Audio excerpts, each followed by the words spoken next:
up, obviously, last week of the regular season.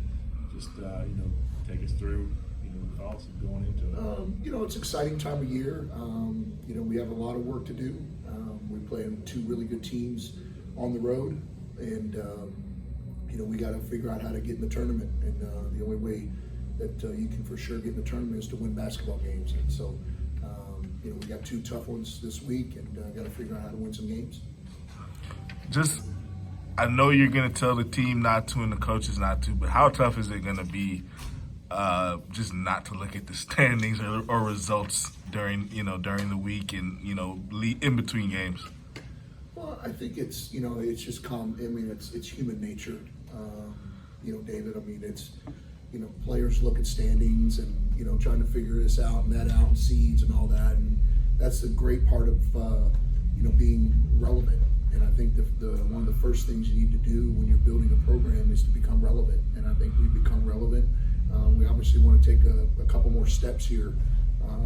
Obviously get in the tournament and see what we can do and try to make a run of this thing. But obviously the most important thing is the practice today, getting ready to play a really, really good, talented, extremely talented Nichols team that we were very fortunate to beat here in overtime. So we got our work cut out for us, and we just try to tell our guys the same thing that I told our staff. We just take it one day at a time and control the things that we can control. And with that Nichols game, I remember, that was probably one of the games I remember most vividly because of the atmosphere, just because of, Nichols and everything that happened. So I'm assuming that's going to be another emotional one also because that's going to be their senior night. Just what else are you and the team expecting from them on Wednesday night? Well, I mean, obviously I think they're probably, right up there in the league as far as talent. So they're going to be ready to play. Their coaches are going to, have a great plan. I think Clonch has done a really good job with this group. Obviously, anytime you beat a team, you're going to be ready to play the next night and the next time you play. And so I expect us to get their best night, the best game. It's their last home game, this year. So we'll get the best Nichols that anyone has seen up to this point. And our guys know that. They have all of our respect and attention. I think they're a really, really good basketball team. And I think Clonch has done a great job and his staff with this group. So, it's going to be a really hard game, but games this time of year when you get into March, they mean a lot. And I've said it before that there's a lot of people, thousands of guys, that coaches and players that would love to play meaningful games in March. So I think sometimes you got to take a step back, smile, enjoy it, because a lot of people would love to be in their shoes. You talked about seeing the best Nichols. You think you're going to see the best McNeese the way you played the last two games? I think we're playing better. I think that we've kind of found our stride again, hopefully. I think, obviously on the offensive side of the ball, I think we're playing with a really good rhythm. But most importantly, I think defensively, we've ratcheted up a notch and got back to playing with an edge defensively. But I'm really, really proud of our guys for being able to rally, because so many of them had so many issues personally that they're dealing with in a 3-week span that as a coach it's hard to manage all that as well. But I'm really proud of this group for hanging together, sticking together, believing, and I thought that the last two games we played really good basketball. Is there a positive to going through all that and then coming out the other side now? I think so. I mean, I hope so. I mean, I think that our guys became a lot closer because they had to. I think they really rallied around each other and were there for each other. And I think we just kind of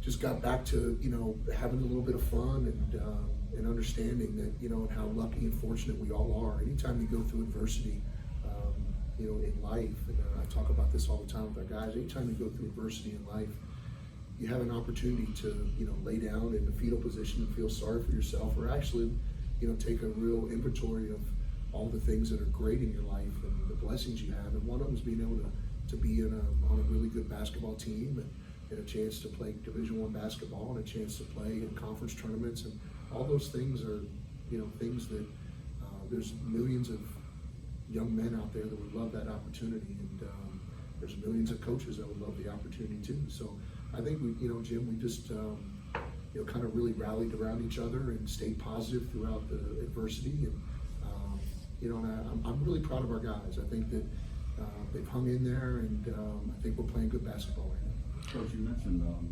the phrase you used, March games mean a lot. What are some of the components, both on and off the floor, that go into answering that kind of call, playing these critical games in March and getting into the first phase of the postseason tournament with dreams of even bigger postseason tournament? Sure. Well, I think what goes into it, Rick, it's a lot of work. When you take a step back in March, you think about the summer workouts, you think about the fall workouts, think about all the practices, all the team building things we've done.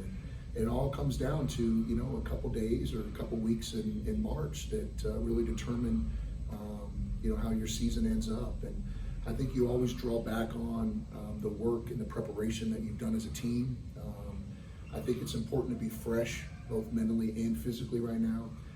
I think that obviously every team right now is a little bit beat up and they're a little bit tired and those things. I think the key thing that I've learned over the course of time is to make sure that we're fresh mentally and physically. And it always comes down to a couple possessions here or there, and your habits have to take over. Your understanding of how to attack penetration, your understanding how to block out, your understanding how to rotate, the things that you've done for months. It comes down to being able to execute those small things and small details to be successful this time of year. How important has it been the last couple of games, if my memory serves, with having Brown back into the offensive flow? I think it's made a huge difference. If you had to say one thing, I think having a really good and healthy Roydell Brown right now down the stretch is a key for us. I think that he really wasn't able to work out a lot in the summer, which slowed him down the fall because of the ankle injury. But I think right now you're seeing, Roydell being the old Roydell. And it's great. Right now he's playing like, you want your seniors to play down the stretch. And I'm really happy for him. He's been through a lot, obviously, this year too.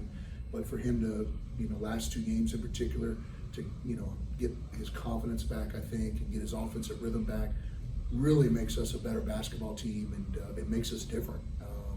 It's another guy on the floor that, can make a play and stretch the defensives now. And I think, obviously, you saw the last two games we were able to score the ball at a pretty efficient rate, because I think the big thing is Roydell is playing really well. There's a scenario Wednesday night that could see you guys clinch that night. Does that make it Wednesday's game? I mean, I know it can't get much more urgent, but does that make it any more urgent, or is it just a case of, hey, we've got to win these games anyways? It's like I told our guys and I told our staff. I mean, at the end of the day, we control our own destiny. And I've said that for the last couple of weeks, and now it comes down to the last week. And it's funny, I remember telling Jim all the seedings will probably come down to the last day. And I think that, that's proven correct. And right now, I'm just worried about us. You can't worry about if this person wins and that person and all that. I mean, right now, we're in a situation where we're kind of in the middle of a log jam. But there's a lot of teams in our league that would love to be in the log jam. So right now, we just have to take care of the business and win basketball games. But at the end of the day, when you get into March, there's not a lot of, hey, next time. It's you want to survive and advance, you got to win. Do you find yourself as a coach looking up, saying this is where we can finish more than who's chasing? No, to be honest with you, I know that you're going to think I'm crazy, but I really don't look at all that stuff. I say, hey, we got nickels, and then let's try to figure out a way to hopefully put ourselves in a position to win that game, and that's going to be really, really hard. And I'll let however the cookie crumbles, how it crumbles. Coach Drew obviously broke the Southland Conference record in threes. He has 120 on the air, which is, incredible. What has he meant to this program? Wow, Drew's meant a lot. He's meant a lot to me. He's meant a lot to this program. No one works harder than Drew Cuxhausen. He made over 32,000 threes this summer. He still 4 times a week, I believe, he gets in the gym and makes an extra 500 a night. So he's making a couple thousand outside of practice, every week. he is a self-made player. You know, you look at him, he's not that big, he's not that fast, he's not that athletic, all those things. And that's what a lot of people said when, you know, when I recruited him, and I didn't care about any of it because I knew the heart he had, I knew that the passion he had for the game, and I knew his skill set. And that's why, you know, when I went out there and offered him a scholarship, and he came here, and he's really, really, I think, changed a lot in our program. You know, his work ethic, what he's about, he means so much to me. And I think when all goes, you know, years down the road, I think that, you know, when they talk about, hey, when did things start to turn at McNeese, and I think the 2 seniors, and I think there's going to be a large contingent that's going to say, hey, when the Cuxhausen kid came there, you know, they started shooting the ball, and they started shooting the three, and those things. And so he means a lot to me, and he's a special, special kid. So, with a week left in the regular season, I know you've learned a lot, but are there any, I guess if you could pinpoint maybe 2 or 3 things that you've learned over the course of this season? Like, I know last year you said you learned, you know, just how physical the league is. Are there any new things that you've learned this year as a coach? 20-game league season as a Bear. You start before Christmas and you end in the first week of March. It's a long, long haul. How to manage all that time is something that you know, we'll take inventory of and really think about. It really gets slapped in the face again of how physical this league is, and also how good the league is. I think the league is getting a lot better. I think it's a lot better this year than it was last year. I think you know, being able to understand personnel and knowing what you got to have to be successful in this league. You know, there's a lot of things, obviously, from the travel in the league and all that, but you know, there's a lot to, but those are probably the first couple things that stand out, David. How are you doing physically, Coach, as a team? We're better. I mean, I think that, you know, Matt Joyce, our trainer, has been really busy, but our guys have really taken advantage of, you know, the training room and those things. You know, for a while there, we were pretty beat up. I mean, AJ's ankle, you know, from the Central Art game was, you know, really had him hobbled there for a couple games, but I think he's starting to catch his stride again, and we've shortened practices a little bit, you know, just trying to get in and out in about an hour and 15 minutes, and with a lot of shooting, because we're going to shoot as long as I'm here. You know, so that's really what we've done. I think it's paid some dividends to us, or for us. What's the mood like? Because, I mean, it really has been an emotional roller coaster with personal issues. You know, you win 7 straight, you lose 6 straight. Now you're back on a 2-game win streak. What's the guys' mood right now? Today, no, no, they're good, Taylor. I mean, the one thing about this group is that they've remained close. I think the adversity that so many of them have faced in that month really, you know, brought them a lot closer. They've learned to rely on each other. I'm excited about where we're at as a program. I'm excited about the people that are in there in the locker room. They're good kids. They care about each other. They care about the university, and right now they're excited. I mean, it's been a long time since, you know, there's been relevant basketball being played here at this time of year, and you know, we just, you know, we, like everyone else, we just want more, and I think they want more. You know, they understand the task at hand. They understand how good Nichols is. They made that comment after the Houston Baptist game that, you know, this next one coming up is, I mean, it's a Bear. I mean, they have all the respect in the world for Nichols. Because, you know, that game with Nichols was so competitive last time. You took them into overtime. You won. Sure. Are you expecting them to go at you a little bit differently come Wednesday night? You know, I've watched the film a couple different times. You know, I think that everyone will have a little wrinkles here and there, but I think when you get into this time of year, you know, you kind of are what you are. And it comes down to being able to step up and make some plays when they present themselves. Can you score on maybe a new out-of-bounds wrinkle or a counter to an out-of-bounds play? You know, being able to really score out of the timeout, knowing the tendencies of coaches out of timeouts, those kind of things. And I think that is probably more evident, I think, down the stretch than, you know, changing how you're going to guard pick and roll and changing all that, because I think that after so long, you kind of are what you are.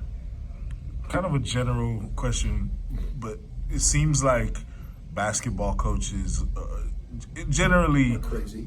But you guys are like, it's like you know what the other team's gonna run. Generally, you know, it's like you can't really hide it. Is that just a case of like not being paranoid? Like, hey, we know what they're gonna run. They know what we're gonna run. Like you said, there's just wrinkles. It's not really a whole lot of wholesale changes. Is that just kind of a case of we know what they know what we know. We just gonna have to go and see who's better. Well, yeah, I think there's some of that for sure, David. I mean, there's everyone has film, everyone has synergy. Everyone knows their tendencies, and especially when you play in basketball, you play not everyone in this league, but you play so many of them twice, so you've already been up close and personal with them. So there aren't a lot of secrets that are still out there. Especially this time of year. Like I said, it comes down to being able to really execute and maybe have a counter to an out of bounds play, or maybe a backdoor action that you put in, or just something to steal a basket. I think it's like I told our staff today. This time of year it comes down to are you able to steal one or two possessions? Making sure we win the special teams. Not giving up a basket on out of bounds, and can we figure out a way to get an out of bounds basket? There's just little stuff like that.